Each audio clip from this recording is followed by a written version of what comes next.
Programa ricardo-olandini.net. Oferecimento Safe Web, segurança da informação. Exatron, produtos inteligentes. Finger Móveis Planejados, o design europeu com a precisão alemã. E Restaurante Prince. Apoio D1 Telecom, a internet mais rápida do estado. E Publivar On.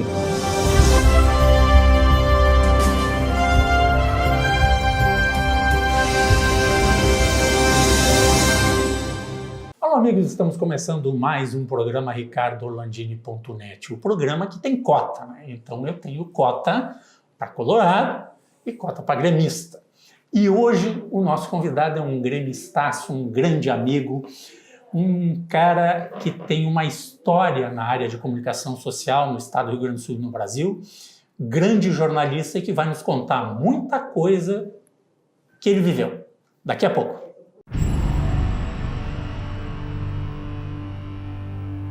Auto Center Pedroso, uma oficina completa para cuidar do seu carro.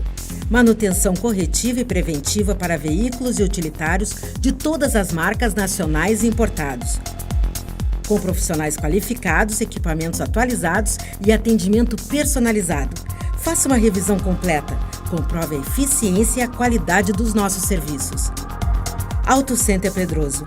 Tradição, confiança e proteção você encontra aqui.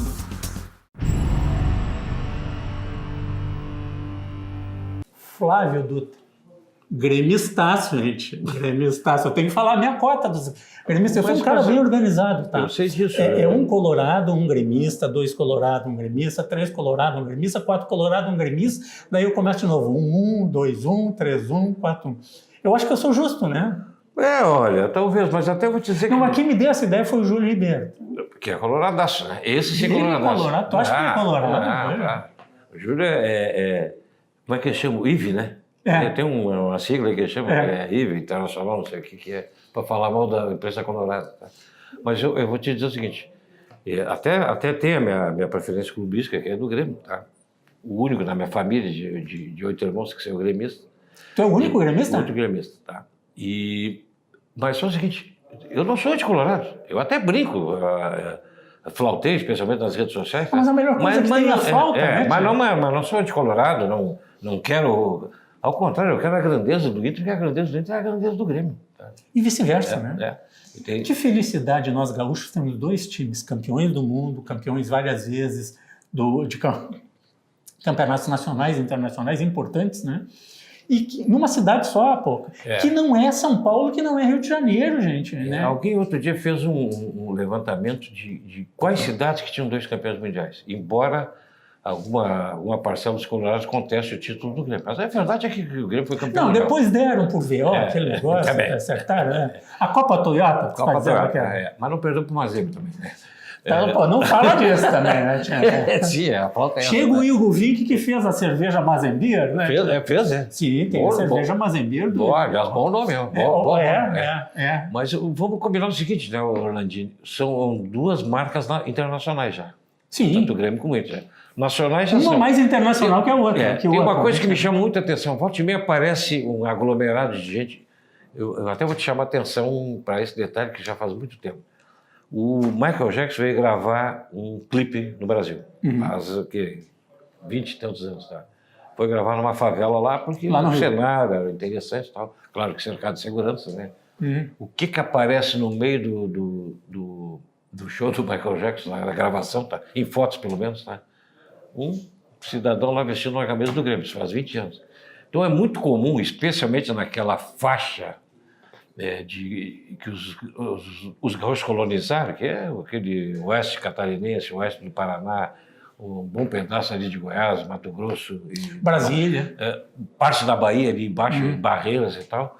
Os caras têm mais torcedor lá de Grêmio e Inter do que dos times locais. Tá? Então, sem dúvida. É uma marca nacional, são marcas nacionais, e já conquistaram seu espaço no espectro internacional. Pelo menos temos essa pretensão. E torcedor colorado e gremista que já foi a algum jogo em Santa Catarina, que é aqui do lado, tem mais gente do Grêmio e do Inter do que do time local. Talvez esteja mudando um pouco Santa Catarina por causa da Chape, né? Que é o segundo time de todo brasileiro. Né? É o segundo time de todo brasileiro. Mas de resto, tá? E que é o fenômeno, por exemplo, do Paraná, tá? A parte de baixo e do Oeste torce para os gaúchos, e a parte de cima torce para os paulistas. Tá? O Atlético Paranaense está tentando se firmar ali com uma nova proposta, troca nome, a camiseta mais moderna e tal, mas a verdade é o seguinte, em cima são palmeirenses, são corintianos, são São Paulinos e para baixo e para a esquerda são gaúchos e são Grêmio e Inter. Né? Mas, o Flávio Dutra, eu vou dar uma bola nas costas aqui do Roberto Aguiar, da Águia Presídio, eu já vou pedir para ele mostrar aqui. Ó. Esse aqui é um dos livros, são 4 livros, né? Sim. Aqui é A Maldição de Eros, que tu estava me devendo. Estava devendo. Porque eu não pude ir no lançamento do livro ano passado. Até é bom explicar. O primeiro espaço que eu recebi na época do lançamento para esse livro foi no teu programa, tá? Sem dúvida nenhuma. Só que eu só consegui trazer a prova. Sim. Era a prova da gráfica, tá? Eu digo, olha, não vou poder deixar para ti. Não, agora que tá já na dedicação, tem uma dedicatória aqui carinhosa, né? Eu vou pedir aqui para o Bob também botar aqui, ó. Olha aqui que dedicatória linda. Se precisar, eu traduzo, que eu reconheço que a minha letra não é grande coisa.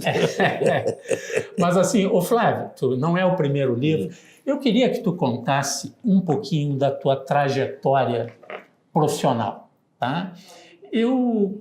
Tem pessoas que vêm no programa que eu faço questão de contar. Eu digo, vem cá, da onde um guri inventou de fazer comunicação social na Universidade Federal do Rio Grande do Sul, depois fez especialização em jornalismo e fez uma trajetória como a tua, que passou por vários veículos de comunicação, área privada, área pública, tu foi secretário estadual de comunicação, foi secretário municipal, fosse presidente da TVE. 2 vezes. Né, 2 vezes. E tu tem uma história para contar. E eu acho muito bacana isso num momento em que a gente tem que valorizar cada vez mais a liberdade de imprensa, né? Porque sem a liberdade de imprensa, a imprensa pode errar. É verdade. Mas sem a liberdade de imprensa... É um pouco mais. Liberdade de expressão, né? Liberdade de expressão. É muito mais do que isso. É mais.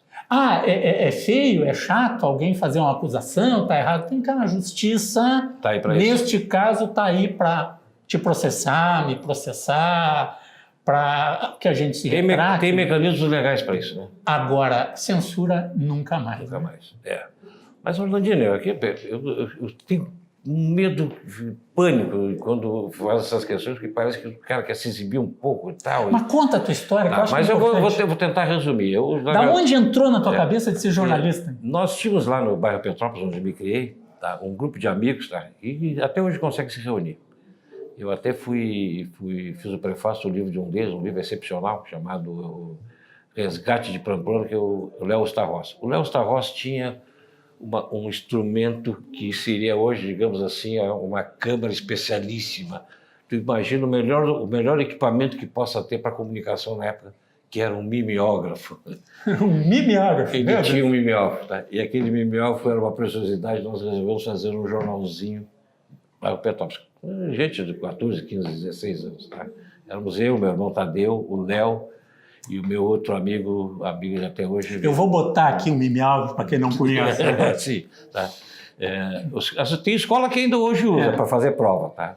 Mimeógrafo é um mecanismo que tu bota uma folha especialmente escrita, carbonada, né? Uma espécie carbonada, e ele repica várias vezes, graças a uma adição de álcool ali.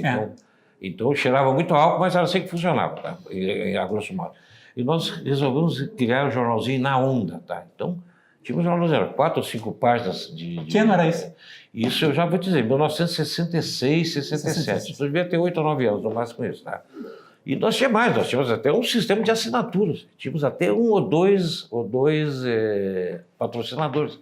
E tiramos lá umas 20 edições. Coisas do bairro ali, brincadeiras entre nós, alguma coisa de noticiário e tal. E era o nosso divertimento. E ali eu digo, pô, eu tenho... Tá, eu não era o mais talentoso, eu reconheço que todos os outros, tá, escreviam muito melhor que eu, tinham mais sacadas do que eu. Mas um virou advogado e os outros 2 engenheiros. Tá? O jornalista que virou jornalista fui eu, né? Enfim, tá?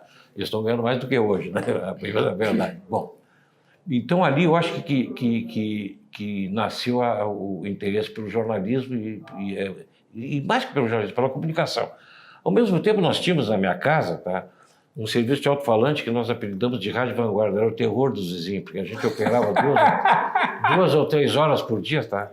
Meu pai... Aqueles cones, né? Não era cone, era um radião, tá? Aqueles Radião? radião de coisa. E nós tínhamos um toca-disco só.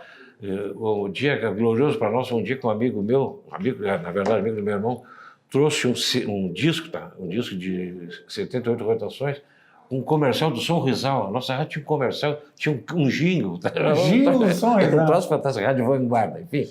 Foi outra experiência que a gente fez, tá? Também na fase da brincadeira. E eu, na verdade, eu queria mesmo, nessa época, eu queria mesmo era ser arquiteto. Eu cheguei a fazer o vestibular para arquitetura, fiz 3 vezes o vestibular para arquitetura. Só que tinha um problema, só tinha um vestibular de arquitetura naquela época, estou falando de 1967. Que era o da URGS. Na URGS, o vestibular era em janeiro era janeiro e repetia em junho ou julho, tá? Que eram duas chamadas, tá? Eu nunca passei, mas não é porque eu fosse tão burro, tá? Não, era um vestibular só que tu entrava ou na turma de janeiro ou na turma de... Exatamente, e não tinha outra faculdade de arquitetura no Rio Grande do Sul. Só que o vestibular de arquitetura não era esse vestibular de hoje, que era a múltipla escolha. O vestibular de arquitetura era o terror. Porque tinha 4 ou 5 matérias. Matemática, que eu me virava, saia bem. Português, que eu me virava, saia bem. Língua estrangeira, tá? Eu normalmente escolhi o espanhol, porque todos nós temos a pretensão de falar espanhol, tá? E tinha 2 matérias que eram o terror dos estudantes, tá? Que era desenho a carvão, que eles davam uma folha de papel, esse papel era um papel jornal, tipo papel jornal, folha grande, tá? E botavam 4 ou 5 elementos e te davam um pedacinho de carvão e tu tinha que desenhar. Eu não desenho um ovo, hoje eu ainda desenho pessoas com cabecinha, 2 bracinhos, não desenho nada. Mesmo que ensinasse a técnica, eu não conseguia dominar. E aquilo era eliminatório, tá? Porque não tinha os AutoCAD, não tinha os AutoCAD de hoje, não sei nem se ainda existe AutoCAD, tá? Tinha que fazer à mão. Era tudo à mão, o desenho era à mão. E tinha outra matéria, tá?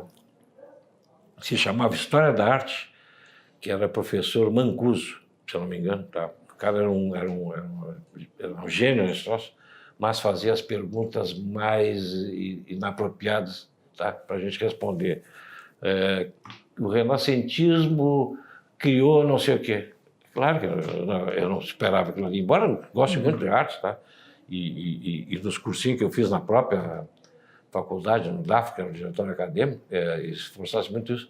Mas, enfim, tentei 3 vezes, eu digo, não, mas não é para mim. Então fosse para a comunicação social? Foi para a comunicação, era comunicação. Fiz na URGS e na PUC, passei muito bem na URGS, consta que era o 3º lugar no vestibular, e passei bem também na PUC. E claro que eu escolhi a URGS, né, que era de graça. Então, em seguida, nessa época eu já fazia assessoria, eu não tinha entrado ainda, mas já fazia uma espécie de assessoria de divulgação para a Caritas Brasileira, que é a Caritas. Que é o órgão de associação social da Igreja Católica. Né? E já fazia uma assessoria para eles, e aqui funciona ali do lado da 0 Hora, na Ipiranga, onde é o Mensageiro da Caridade. Também trabalhava com o Mensageiro da Caridade. E em seguida abriu uma vaga, e era muito comum na época, tu entrar no veículo por alguma outra função que não era bem de coisa, e a redação. Abriu-se uma vaga no arquivo da 0 Hora. O arquivo da 0 Hora era o grande manancial dos estudantes entrarem e depois serem catapultados para a redação. Aí, olha, tem uma vaga aqui, tu quer? Eu digo, mas vou. No seguinte, me apresentei lá. E aí até pedi demissão desse emprego, tá? Que eu ganhava bem melhor do que passei a ganhar não era bem estagiário, tá? Porque a regulamentação não era muito clara na época, tá? Era de carteira assinada, tudo mais, ganhava menos do que nesse outro tempo, mas, pô, era... Estava na 0 Hora? Pode entrar. E é aqueles troços, eu costumo dizer que eu tenho um pouquinho de sorte nessa trajetória. Era a Olimpíada, se eu não me engano, era a Olimpíada do Japão, 1972, se eu não me engano. Era a Olimpíada do Japão.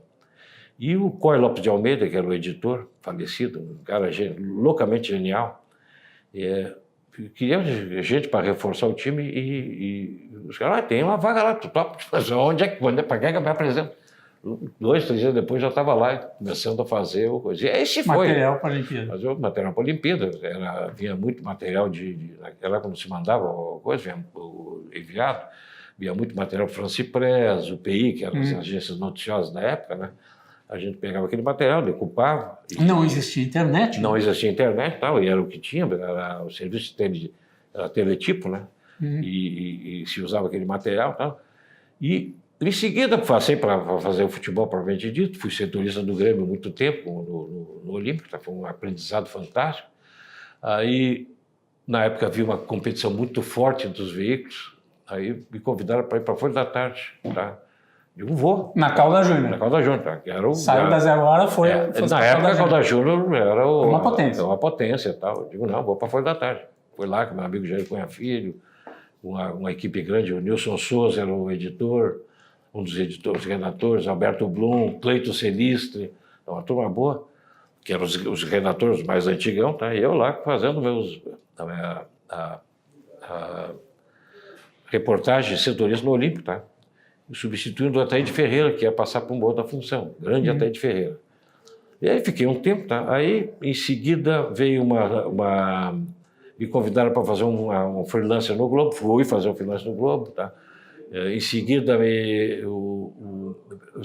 o Antônio Brito, que era ia ser nosso governador depois. O jornalista, né? Saiu da coordenação do esporte da rádio, foi montar a central do interior da Calda Júnior, que era um apêndice das redações que buscavam o noticiário do interior. Né? E eles fizeram uma estrutura muito interessante e vagou essa possibilidade. E eu tinha trabalhado um tempo antes, tá? Nessas entrevistas, Folha da Tarde, ficava um pouco num, um pouco no outro, tá? E às vezes acumulava um e outro. Eu trabalhei 1 ano e tanto, tá? Um outro cara que eu considero um dos meus guris nessa trajetória, que se chama Ari dos Santos, que era tinha sido chefe de esporte da Rádio Gaúcha há muito tempo e depois chefe de esportes da Bandeirantes, na época difusora, para te ver como faz tempo. Tá? Estamos antigos. Então eu tinha essa experiência de rádio, tá, com ele, e um pouco de TV também, no Jogo Aberto, enfim, tá. Geraldo José de Almeida aqui, teve uma passagem, a gente conviveu, enfim, uma boa escola, tá? Onde o Lauro Quadros e o próprio Lazer Martins aprenderam televisão, porque ainda não existia a TV Goiânia, e eles estavam na Calda Júnior, e daqui a pouco pintou essa possibilidade de ir para a Rádio Goiânia. Digo, vou. E aí fiquei 7 anos lá com o meu querido Arlindo Ranzolin. Tá? Legal. Mas nós vamos a um rápido intervalo aqui e daqui a pouco voltamos falando um pouquinho mais da trajetória da vida de Flávio Dutra. O Dr. Fernando Guimarães, que é dermatologista, nos fala hoje sobre cicatrizes e atrofias pós-acne. Olá, nós vamos falar sobre sequelas e cicatrizes pós-acne. Mas é importante salientar que a acne compromete em torno de 85% dos pré-adolescentes, adolescentes e adultos. Né? E agora surgiu um outro grupo para a acne, que são as mulheres na vida adulta. Por quê? Porque entraram no mercado de trabalho com a dupla jornada, com o mercado competitivo. Hoje é muito frequente na nossa clínica nós atendermos e tratarmos mulheres em torno de 30 anos com quadro de acne. Né? Então, assim, a importância do tema é que a acne tem tratamento, a acne tem cura, desde que realizada pelo médico dermatologista, que é o que tem conhecimento e intimidade com o tratamento. E não é só com tratamento tópico, creme, pomada, fórmulas, nós estamos realizando tratamento via oral, com início, meio e fim, com um acompanhamento laboratorial, e as dosagens são aquelas que o dermatologista maneja com experiência. Então, fim do tratamento, nós temos 80% de resultado cura e 20% daqueles que tiveram acne e não fizeram o tratamento adequado vão ter sequelas do tipo atrofia, atrofias, depressões na sua pele, hipertrofia, poros dilatados, lesões escarificadas e indeléveis que permanecem para sempre. Aí nós temos técnicas que nós empregamos para minimizar. E o mais importante do termo e mais oportuno, a gente fala repetidamente, é que desencadeia um sentimento de menos-valia. Essas atrofias, essas lesões inestéticas geram, principalmente no adolescente, um sentimento de menos-valia, altera a autoestima. E nós temos técnicas tipo laser CO2 fracionado, microagulhamento, uma técnica italiana chamada Skin System, que é uma microdermabrasão um pouco mais profunda. E quando o paciente apresenta, mesmo depois de submetido a esse tipo de tratamento, uma melhora bem substancial, e mesmo assim o paciente não está satisfeito, nem o médico dermatologista, nós podemos lançar mão de preenchimentos cutâneos para melhorar o quadro, melhorar o aspecto cosmético e estético, melhorar a autoestima e a pessoa ficar satisfeita e o médico também. Meu nome é Fernando Guimarães, sou médico dermatologista, estamos à disposição para esclarecimentos. E aí, Flávio? Bom, da Guaíba, depois de um bom tempo, eu fui para 0 Hora, da 0 Hora para a Rádio Gaúcha, da Rádio Gaúcha para FM Cultura, TVE, e depois para a RBS TV, e de bom, agora vamos parar um pouco com a iniciativa privada e vamos partir para outros desafios. E o governo, como é que surgiu na tua vida? Eu estava na TVE, tá? Eu era diretor de programação da TVE e um dia alguém me consultou, disse, olha aqui, o Rigoto está precisando de alguém para substituir o Ibsen Pinheiro, tu vê que a responsabilidade é minha, substituir o Ibsen Pinheiro. Tá? Na comunicação. Na comunicação. Como secretário. Como secretário. Na verdade é o seguinte, o Ibsen era secretário, mas a proposta seguinte, até naquelas fases de enxugamento do governo, era transformar numa supervisão, tá? Ligada à Casa Civil. Para mim, não tanto faz, porque a operação era igual, as responsabilidades eram iguais, tá? Só perdia o status. E o Ibsen se candidatar a vereador em Porto Alegre. Uhum. Tá? Então estava retomando a carreira política depois daquele trauma. Aliás, foi o mais votado naquele ano. E aquele trauma que ele viveu, estava retomando tal, e retomando humildemente como vereador. Uhum. Tá? E eu aceitei. Aí trabalhei 8 anos com o Rigoto. Depois fui para a prefeitura com o Fogaça, tá? Primeiro na parte de publicidade, depois na parte de comunicação, depois com o secretário Cláudio Magalhães, na Secretaria de Gestão. E aí um dia... último ano do governo Rigoto, recebo um telefonema, tá? Minha secretária lá diz, olha, o governador Rigoto, ela apavorada, quer falar com o senhor. Eu digo, deve ser alguma pegadinha, né? Aí eu fui atender o ajudante Hortz, né? O governador quer falar, olha, é o último ano de governo, então precisa de alguém de confiança, o Caldana está saindo da TVE para ir para Santa Catarina, trabalhar com aquela rede que tem lá e tal, e quero ver se tu aceita. Pô, me dá aí 24 horas para pensar. Outro dia já aceitei, já fui. Perdendo dinheiro de novo, né? Mas fui. Tá? E fiquei até um pedaço do governo Ieda, tá? Até mais do governo Ieda, tá? E em seguida voltei para a prefeitura e fiquei mais um tempo na prefeitura e nesse meio tempo surgiu saí, resolvi fazer campanha política, fiz 2 ou 3 campanhas políticas, ganhei, perdi. Ou seja, ganhamos e perdemos, né? Não é só... Faz parte do jogo, político eleitoral. Surgiu uma oportunidade de trabalhar com a senadora Ana Amélia, tá? Que me deu um enorme prazer, uma figura fantástica, tá? Tanto na campanha dela como depois como senadora, tá? E nesse meio tempo apareceu a possibilidade de trabalhar com a Silvana Covatti, que era a primeira mulher a assumir a presidência da Assembleia, então na supervisão de comunicação e cultura. Aceitei, fiquei 1 ano lá, tá? E digamos que depois voltei a trabalhar com a senadora mais um tempo, tá? E aí eu disse, bom, agora eu vou pendurar a chuteira. Vou pendurar a chuteira, tá? Pelo menos até aparecer aquela proposta maravilhosa para trabalhar pouco e ganhar muito, tá? Que até hoje não veio, Orlandinho. Não veio? Não. Tá? Então, estou dedicado agora a fazer meus blogs e meus livros, né? A Maldição de Hélios e Outras Histórias é o último livro do Flávio Dutra, né? Tem alguma coisa já na cabeça? Tem dois projetos. Tá? Um chama-se Desmiolados 3, que é uma série dessa mesma editora Farol 3, do Albert Lopes. Lançou agora... Os 10 ou os 10? Os 10 miolados. Foi lançado agora, recentemente, há 2, 3 sábados atrás, As Desmioladas, que também já está na terceira. Qual é a ideia? Pega 10 cronistas da cidade, especialmente pessoas mais ligadas às redes sociais, tá? E cada um apresenta 4 contos. Tá? Eu já participei do primeiro, não participei do segundo, vou participar do terceiro agora, que deve ser lançado daqui a uma semana, mais ou menos. Tá? Essa é a previsão. Esse é um livro compartilhado. Tá?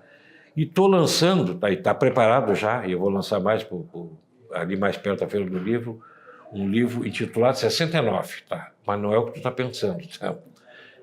O livro, como eu estou fazendo 69 anos esse pois ano... A coisa que eu estava pensando era você fazendo 69 anos. Mas tu é de 50? É que tu sabia disso, os maldosos não sabem, né? Já pensam logo que eu estou fazendo alguma proposta aí de natureza a Maldição de Eros, mas não 69, né?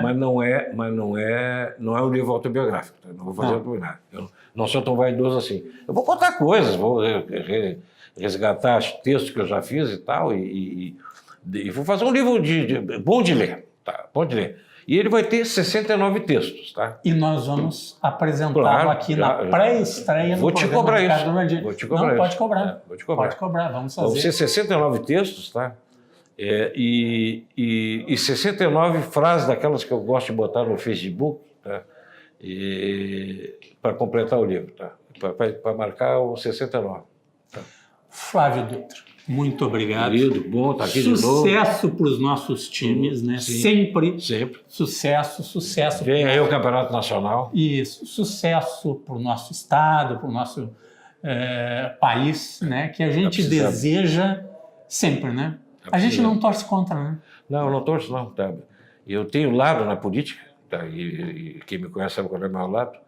Mas depois que elegeu, não dá para torcer contra, que é torcer contra o piloto do avião, né? Do estado e do país. Não, é torcer contra o piloto do avião, né? Isso, e daí não dá para torcer contra o piloto do avião. Flávio Dutra, muito obrigado, até um próximo programa. Abraço.